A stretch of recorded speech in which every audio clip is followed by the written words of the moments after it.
तलाश करके ये वहां तक पहुंचाने का काम करते हैं। हम परिहार थाना क्षेत्र के एक डंडी गांव में है उम्मीद फाउंडेशन से, और हमारे पीछे आप देख सकते हैं इससे पहले उम्मीद फाउंडेशन का एक वीडियो दिखाए थे जो रमजान का समय था, उस समय में गरीबों के लिए क्या कुछ दिया था वो भी दिखाया था। लेकिन ठंड का समय है, ठंड के समय में उम्मीद फाउंडेशन से क्या कुछ दिया जा रहा है। अशफाक साहब है जो मिसवाई साहब, इनसे बातचीत करते। फिर ठंड का समय आया तो कम्बल वितरण किया जा रहा है। रमजान शरीफ में जो आपने देखा था कि जो रमजान किट तकसीम हुआ था वो भी, और अभी जो कम्बल वितरण होने जा रहा है, तकसीम हो जाए, ये सब उम्मीद फाउंडेशन की तरफ से है।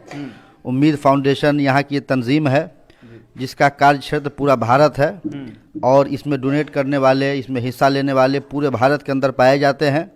ये तंजीम की कोशिश रहती है कि हर मौके से गरीबों, यतीमों, बेवाओं की इमदाद की जाए, और इसीलिए रमज़ान शरीफ में वो फूड पैकेट तकसीम किया गया। अभी सर्दी चूँकि शुरू हो रही है, इसलिए लोगों को सर्दी से बचाने के लिए, उनको ठंडी ना लगे, इसलिए कि ठंडी लगेगी तो फिर उसको दवा लेना पड़ेगा, खर्चा बढ़ेगा, तो उस खर्चे से बचाने के लिए और उनके बदन को गर्म रखने के लिए, तापमान बना रहे, इसके लिए उम्मीद फाउंडेशन की तरफ से जो है ये कम्बल वितरण किया जा रहा है, जिसमें नूरी मोहल्ला एक डंडी, रजा नगर एक डंडी, अजहरी मोहल्ला एक डंडी, मसहा, सोनापट्टी, सिसवा, चाँद टोला और परिहार, मसहा, ये तमाम मोहल्ले के जो नाम है, इसमें सब 60 मुस्तहिकीन का नाम है जिसका नाम इसमें लिखा हुआ है। उन लोगों को बहुत ही गौर व खौफ के बाद उसको फाइनल किया गया है।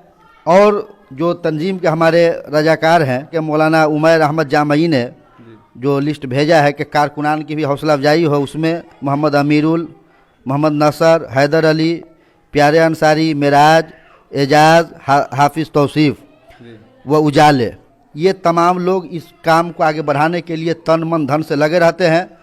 तो अगर ये लोग आवाज़ दें तो समझिए कि उम्मीद फाउंडेशन ही की आवाज़ है, और इनका आप बढ़ चढ़ के इसमें हिस्सा ले, इनका डोनेट करें, ताकि ये और अभी 60-62 आदमी का नाम है जा रहा है।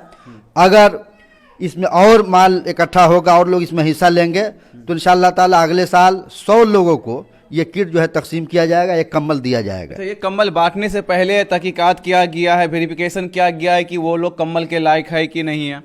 जी, मैं इस यहाँ पे एक बात ये कहना चाहूँगा कि गवर्नमेंट जो सहायता तकसीम करती है वो असल मुस्तहिक को नहीं मिल पाता है। हाँ। वहाँ गवर्नमेंट का माल लेने के लिए पैरवी की ज़रूरत पड़ती है, पहुँच की ज़रूरत पड़ती है, सिफारिश की ज़रूरत पड़ती है। यहाँ आपको किसी पैरवी की कोई ज़रूरत नहीं है। अगर आप उस लायक है, ये तंजीम के लोग खुद ही आपके घर जाके दस्तक दे करके और आपके घर का जायज़ा ले करके खुद ही आपका नाम वो नोट कर लेंगे, और असल मुस्तहिकीन को तलाश करके ये वहाँ तक पहुँचाने का काम करते हैं।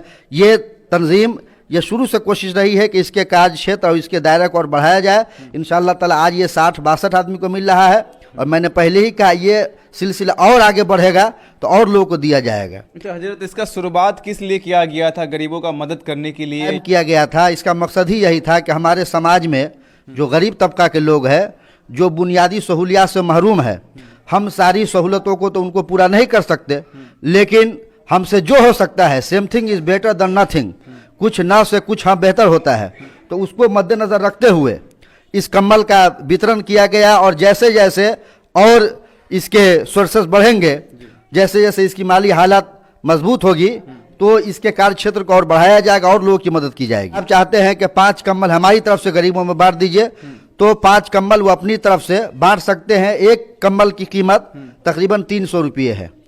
अगर कोई 2 कम्बल देना चाहते हैं तो वो इसमें 2 कम्बल की रकम भेज दे। कोई 1 कम्बल देना चाहते हैं तो 1 कम्बल की रकम भेज दे, और उनके इस रकम को मुस्तहिकीन तक पहुंचा दिया जाएगा। कम्बल थोड़ी देर में वितरण किया जाएगा।